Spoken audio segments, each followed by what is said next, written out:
Der junge britische Künstler George Jaques ist ein Multitalent. Schauspieler, Produzent, Autor und Regisseur.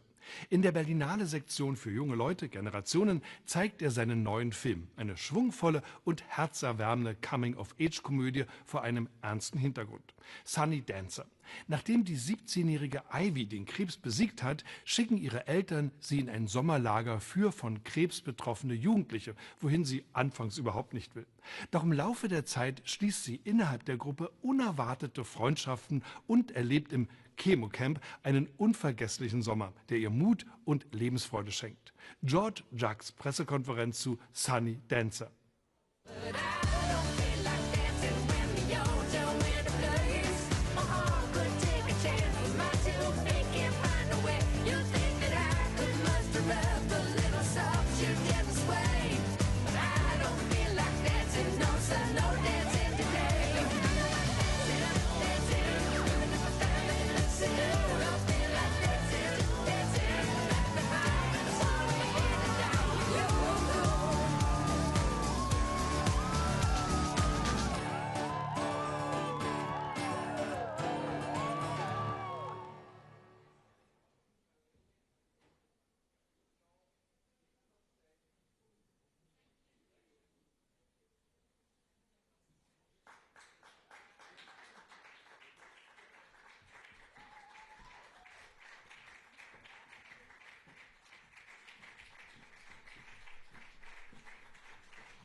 Hello.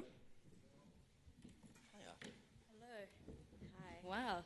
This is intense.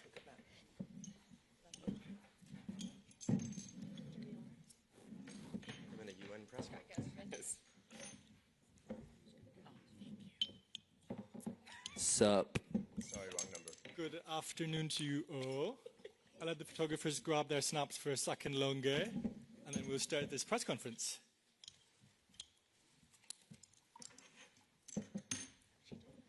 Okay.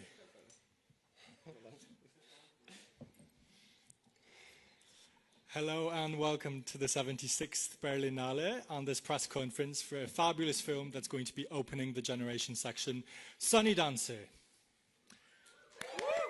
There we go. My name is Anna Serene and I'm a programmer in Generation, which features some of the best youth cinema in the world, of which this film is obviously a part. Let me introduce our guests to you, starting with producer Ken Petrie.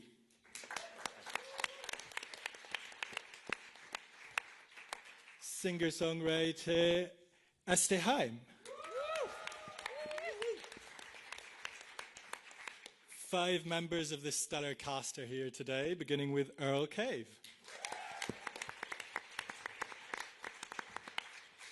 Jasmine Elcock.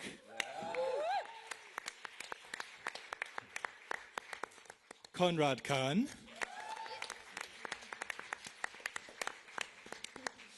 Ever a twinkle in his eye, Neil Patrick Harris. And the supremely talented Bella Ramsey. By my side is the writer and director of this second feature, isn't it, George? George Jaques.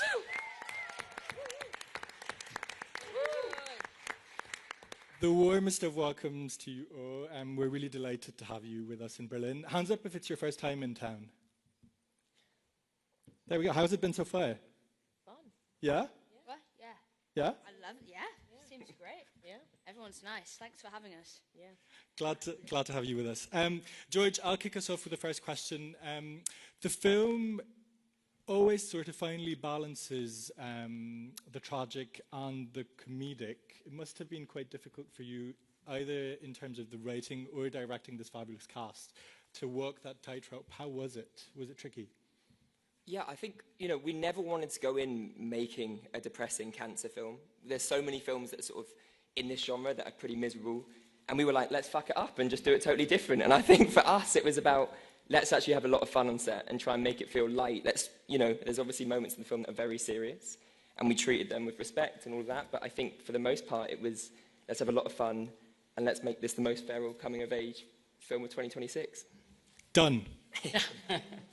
And how was it to work with this amazing cast? I mean, so many of them have such a broad range. It must have been exhausting, actually, to sort of corral them into... Yeah, they're exhausting. Yeah. No, it was the best. I mean, you know, it was my second feature. I wrote it when I was 23, and we started setting it up, Ken and I, when I was 24. And you sort of, you know, you have these dreams of who you want to cast, and then all of a sudden, your casting directors, so Daniel Edwards, Lucy Allen, and Tom Payne, who did Heartstopper, they call you and they go, look, we think we should go to Bella Ramsey.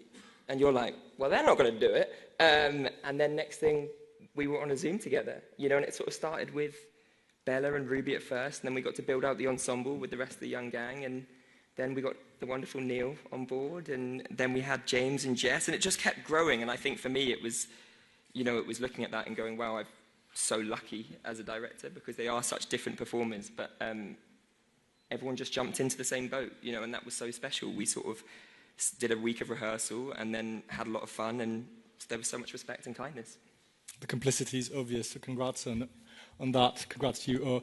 I'm ready to take questions from the floor. Do we have some for our fabulous team? Yep. Hi, I'm Zach from London, speaking with Feature First. Congratulations on the film. And my question is to Bella. Earlier, I think to the Hollywood Reporter, you mentioned how you're switching your focus to independent films, as with Sunny Dancer, and that you're taking a step back from more major Hollywood projects like The Last of Us and Game of Thrones. And that reminded me of something Carrie Coon said recently about how she had to do The White Lotus to lead her own Broadway show. So how do you feel about this kind of clash between independent cinema and mainstream cinema as an artist that's trying to tell your own story and choosing what interests you? Yeah, thank you for your question. I'll talk about it in terms of Sunny Dancer. It was like for me, it was like the best possible way to make a film, not just an independent film. It just like the sort of blueprint of it that George and Ken like created. I want to like direct in the future, and you've literally given me, George and Ken literally gave a blueprint of how to like make a film, basically, and do it with kindness and generosity. It never felt exploitative, and I think film often, and this industry often can, and it just was like the most joyous 6 weeks spent in Scotland. Everybody so wanted to be there. I think that's what's so special about a low-budget independent film, is that everyone's there because they want to be there, and we want to make something really special, and it's even more, the sort of family experience of being on any set is amplified by being on an independent feature like this. And yeah, Sunny Dancer was honestly like the best experience I've had in my career so far, and it will be like very hard to top, and it's like a big statement, but it's like honestly the truth. It was like probably the best professional 6 weeks, and also probably one of like the best personal 6 weeks of my freaking life. So thanks guys.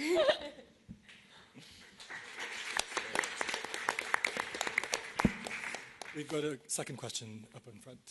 I have a question to the director, George, and maybe Neil or Bella. I was wondering if you guys consider your art political, and if so, how can movies these days help fight the rise of fascism in Europe and America?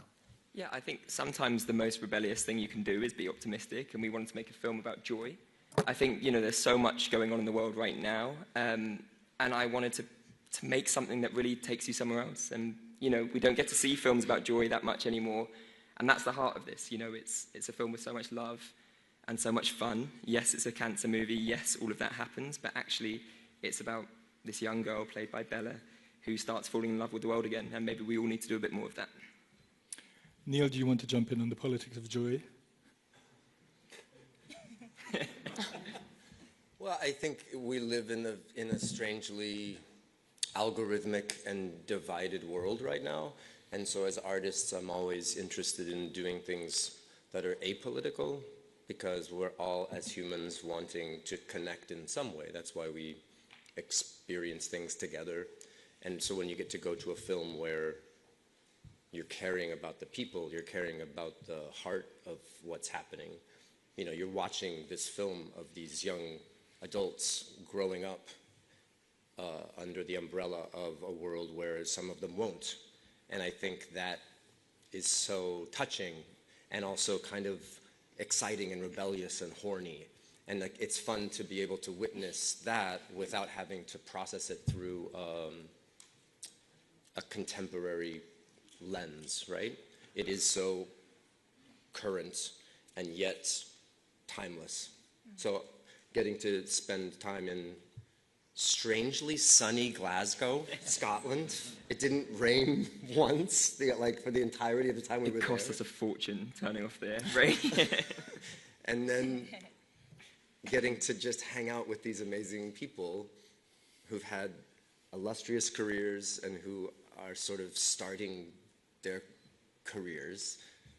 And I don't know, getting to live with them and watch them all grow together as a little group of artists outside of the world conversation was quite unique. Loved doing it.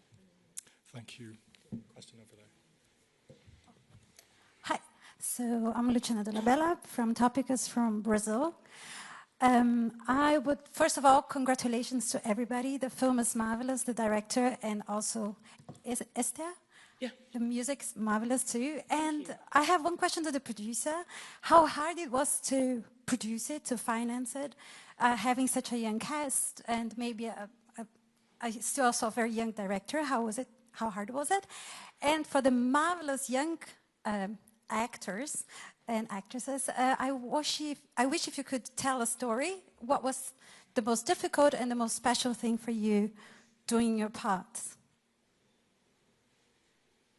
I mean, in terms of putting it together, you know, the independent film landscape is a challenge, right? Especially a kind of ambitious second feature film. But George Jaques is the sunshine. He brought the sunshine to Scotland. So working with a phenomenally talented filmmaker, you know, what a great start. We brought the project, you know, basically just George and Bella and the script to Cannes in 2024. To the market, and the market wanted the movie. So the landscape was quite flat at the time, but we did a bunch of pre-sales. So across the pre-sales and the UK tax credit, which does make a difference, believe me, we had 89% of the movie financed from the marketplace. And then Screen Scotland, being a Scottish-based producer, they were interested in the project. We were able to shoot it there.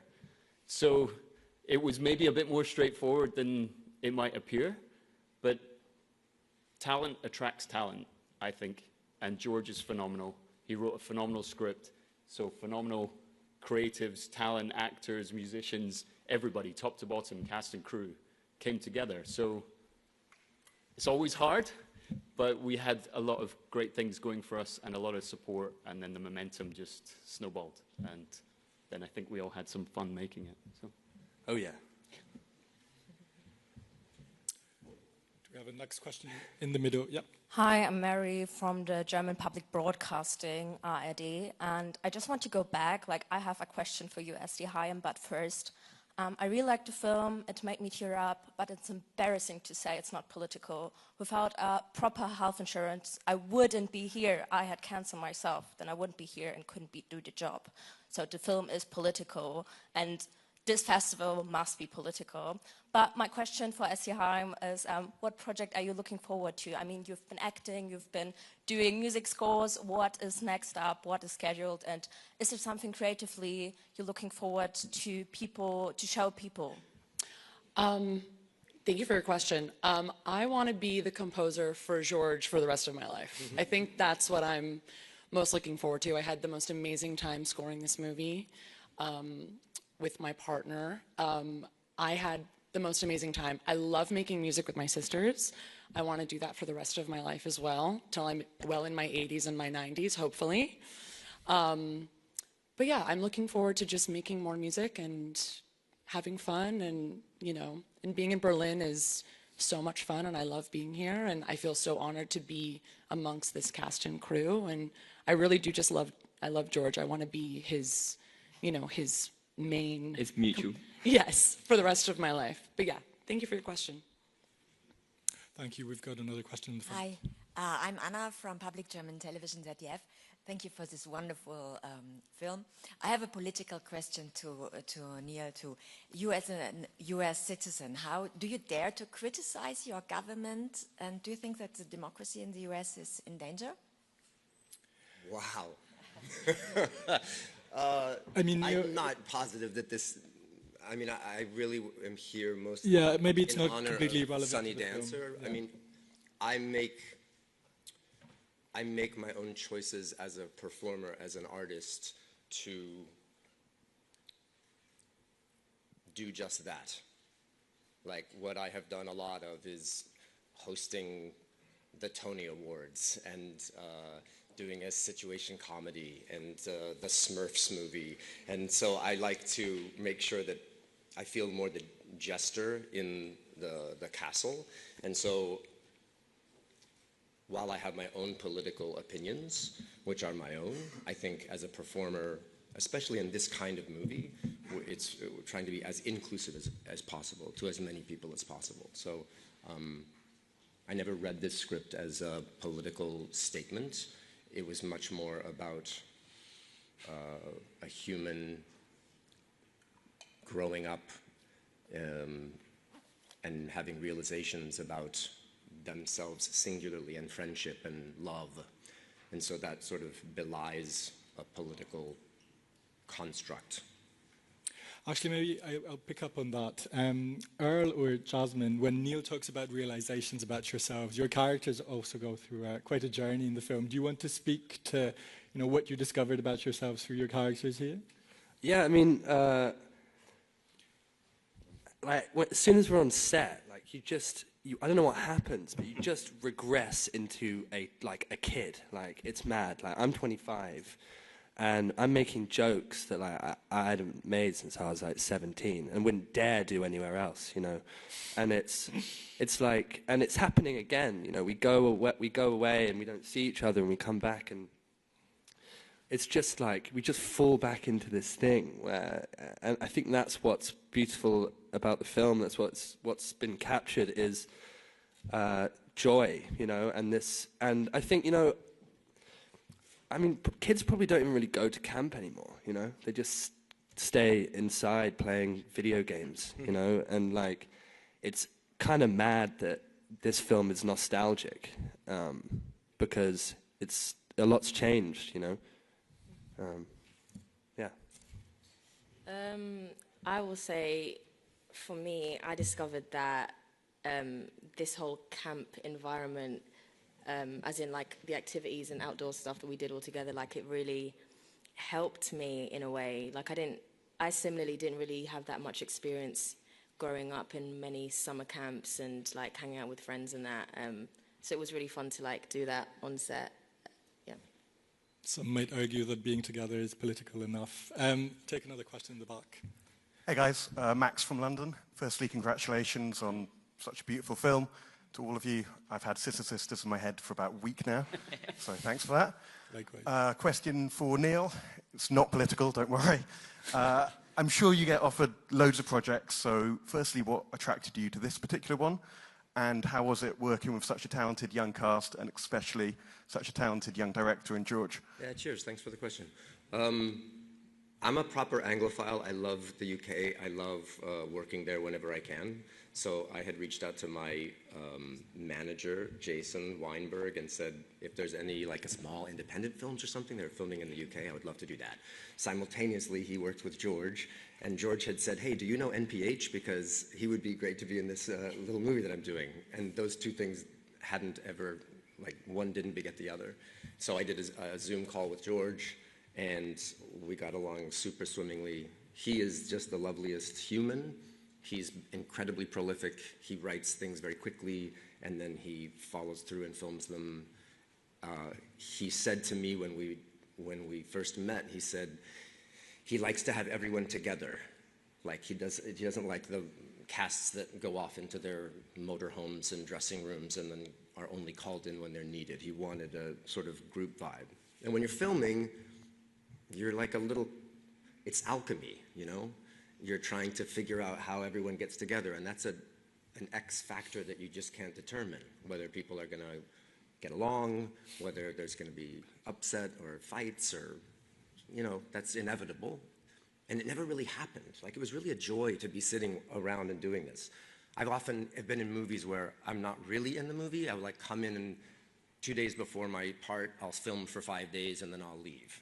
I'm in the movie, but I don't really feel like I was part of the ensemble of it all. And so I was very excited to be able to do this, and I came early and got to stay for a long time. And it was really lovely to be like considered one of the gang, and we all hung out together and sat on benches and shared stories, and I was very impressed by all of that. Bella had every reason to stay in their dressing room or motorhome if they wanted to, but that wasn't the case, right? No. And I think we were all sort of supporting George's idea that we do this together, and I think you can really see it in the movie. And I think just to add to that, you know, what I think where we got so lucky with this film is we were all making the same film, and I think that doesn't happen the whole time anymore. Our distributors all the way to the producing team and, you know, the cast, we were all out here trying to do the same thing, you know, and then to be at Berlinale is a sort of total dream come true, you know. We shot this last year and here we are. Bella, do you want to say a few words about your character, Ivy? Because they are quite feisty as well. Do you recognize yourself in them? Yeah, but I feel like I never really got to be a teenager because I was like working from when I was so young. And then I sort of went from kid to adult. And so the teenage bit I sort of skipped. So it was very liberating and cathartic to get to like do that through Ivy and with this gang. So yeah, I mean, Ivy was someone that I think that I was terrified to play because she's quite, like, I don't know, she's like quite normal, and I've not played very many like normal people, so it was like scarier because it was more exposing and more vulnerable and more like, I don't know, there was not really anything to hide behind. But yeah, so I definitely found Ivy through the process, found myself in Ivy through the process. It was like a lot of weird parallels going on. But yeah, working with everyone, the gang, what do we call the gang, the squad, and Neil, who was definitely part of it, was a real joy. Yeah. What about you guys, Conrad? Conrad, do you want to jump in here? Because there are lots of group scenes, and your melancholy shines through as well. It's quite a touching role to see you. And how did you apprehend it? Yeah, I feel all of these characters, due to their illness, have become quite self-conscious, and maybe a sort of lack of confidence. And they have all had large portions of their childhood snatched away from them, and have to sit in a hospital bed for those years of their life. So this is a chance for them to kind of regain that lost youth, and to go on a zip wire at the age of 18, even if that's not cool, or to scream and re-experience that joy that was taken away. I've kind of gone a bit off the question, but yeah, what did I? Yeah, I think I'm quite a quiet person, and I brought that into the character, and to do with the self-conscious nature. Yeah, there was bits of me in it. You've got to watch The Quiet Ones, anyways. We know that. Another question. This is a two-part question. First to Neil. You've previously contributed to charity organizations like American Cancer Society, Stand Up to Cancer, and as this film is obviously about cancer, how did that help inform your perspective and your experience working on this film? And to Esther, it's been 9 years since the Hey Valentine Paul Thomas Anderson video or film.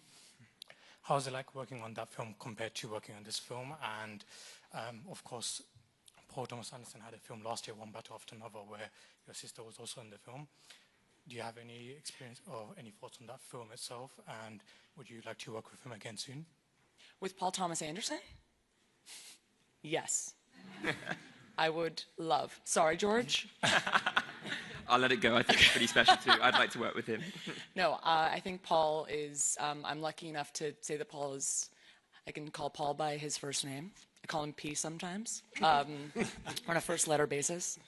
No, I think Paul is one of the greatest directors of not just our generation, but of all time. And I feel very, very lucky that I've gotten to work with him on most of the music videos for Haim, and I sort of view him as kind of like my older brother. Sorry, Paul, if that's too much. And then George is like my little brother. So I've got 2 sisters and I have 2 brothers as well. But yeah, if Johnny Greenwood happens to want to retire, I will be right there for Paul whenever he would like.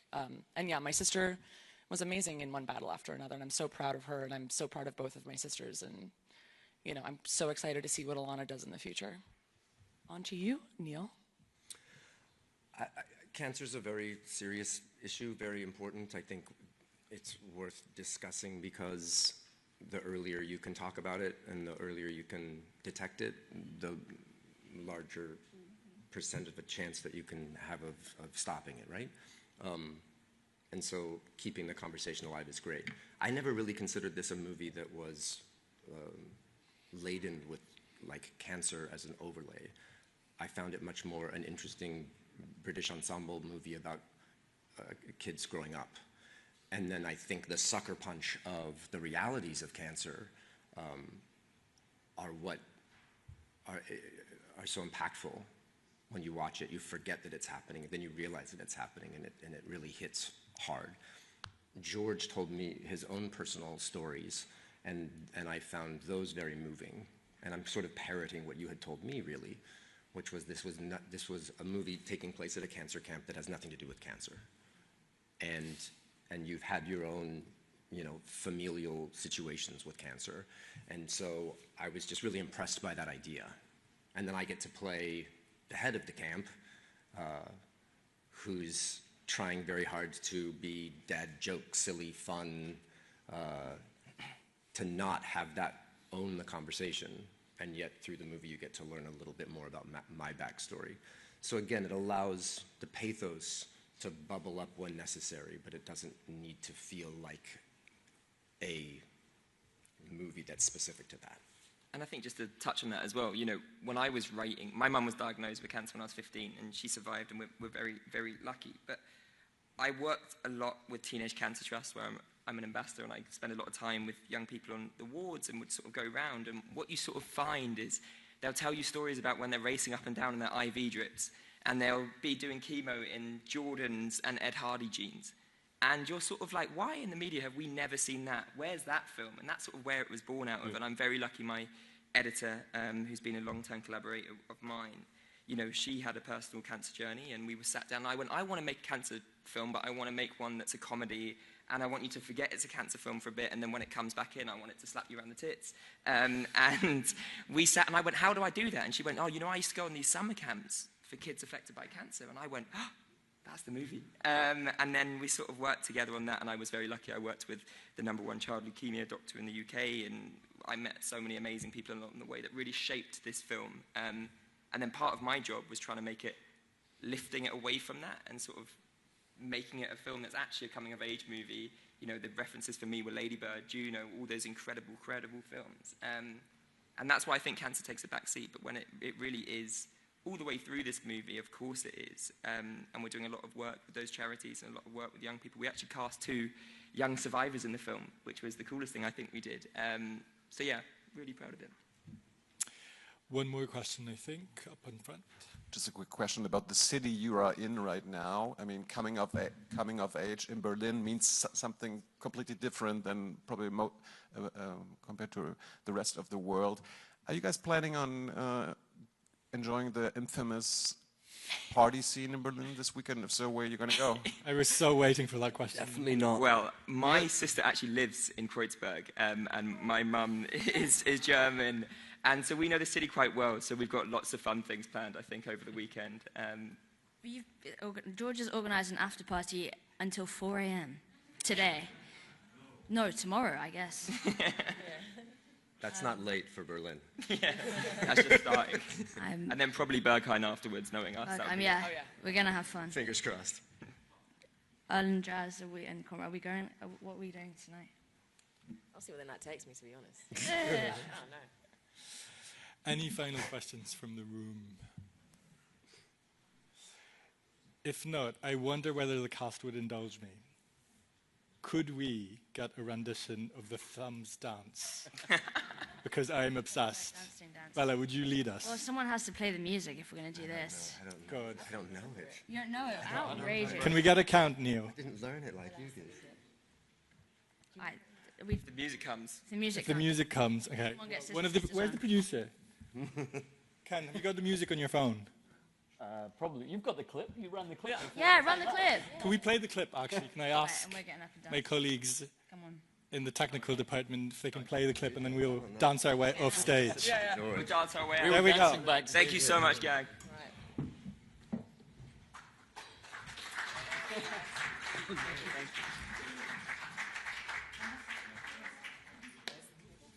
Yeah, we'll get a picture and then the clip will start. All right.